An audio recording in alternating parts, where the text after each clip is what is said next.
Goeiemôre. Ek is al vroeg in die kerk want ek bid vir die GLS. Dat die GLS sal werk, dat daar genoeg mense sal wees, dat alles vlot sal loop, dat mense dit sal geniet. Want ek weet, daar is krag in gebed. Dit beteken, ek moet dalk opstaan en ek moet bid. Ek moet tyd maak om te gaan bid. Ek weet net so rukkie, dan antwoord die Here. Hy het my klaar geantwoord, hy het gesê, hier sal genoeg mense wees. Nou, gister het ek gepreek oor jou tong, hoe kragtig jou tong is. En dan gee Jakobus, dan sê hy, jy moet pas op, jy moet jou tong in toom hou. Hy sê, want jou tong is 'n vuur wat aangesteek kan word vanuit die hel uit. Dit kan jou verhouding met God bederf. So jy moet versigtig wees. Dit jou verhouding met jou vrou bederf, met jou man bederf, met jou kinders bederf, met jou familie bederf, daar by die werk, jou tong is 'n gevaarlike ding. Dan sê hy sê, ons moet hom in toom hou. Hy sê, en dan gee hy 3 voorbeelde, hy sê, ons sit 'n stang in 'n perd se bek en ons beheer daai perd. 'n Klein roertjie van 'n skip beheer daai hele skip, die stuurman, al is dit sterk winde, al is daar storms teen jou, het jy nog beheer in jou lewe. Jou tong is geweldig sterk. Jou tong kan jou op die rotse laat loop of weg van die rotse afhou. En dan sê hy, dis 'n klein vuurtjie wat 'n hele bos aan die brand kan steek. So jou tong kan wonderlike werk vir jou doen, maar as hy nie in toom hou nie, is daar 'n vuur wat weghardloop en jy kan dit nie keer nie.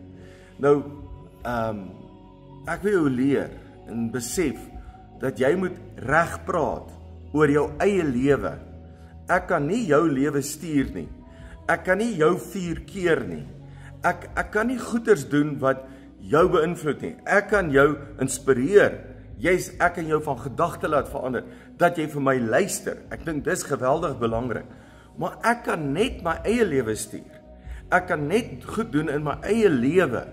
En nou is mense baie negatief. In Suid-Afrika is mense baie negatief. Dan sê hulle, ja, jy preek nou net positiwiteit.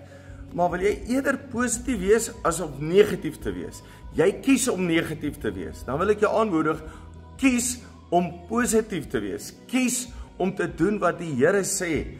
Want dan stuur jy rig daai perd in jou lewe, rig jy deur jou tong. So, jou tong is kragtig. Daar's dood en lewe in die mag van die tong. Dan sê hy, wie gebruik, gaan dit geniet, gaan die vrug daarvan eet. Dis geweldig belangrik. Jy moet pas op daarvoor. Nou wil ek jou vra, wil jy nie mooi gaan dink oor wat praat jy oor jou eie lewe? Wat sê jy oor jou eie lewe? En dit beïnvloed jou.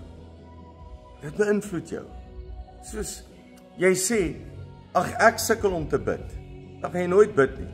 Jy moet sê, ek staan op en ek gaan bid. Ek is iemand wat die Here prys. Ek prys die Here. Dit wat jy sê, dit gaan met jou gebeur. Daar's krag daarin om God te prys, daar's krag daarin om te bid, daar's krag daarin oor dit wat jy oor jou lewe sê. Dan vra ek jou om die regte goed te begin sê. Dalk moet jy vir die Here bid en vra, Here, wat moet ek sê?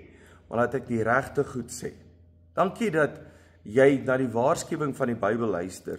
Dankie dat jy luister en dankie dat jy anders gaan praat, anders as die wêreld, en dat jy jou lewe rig volgens dit wat God sê.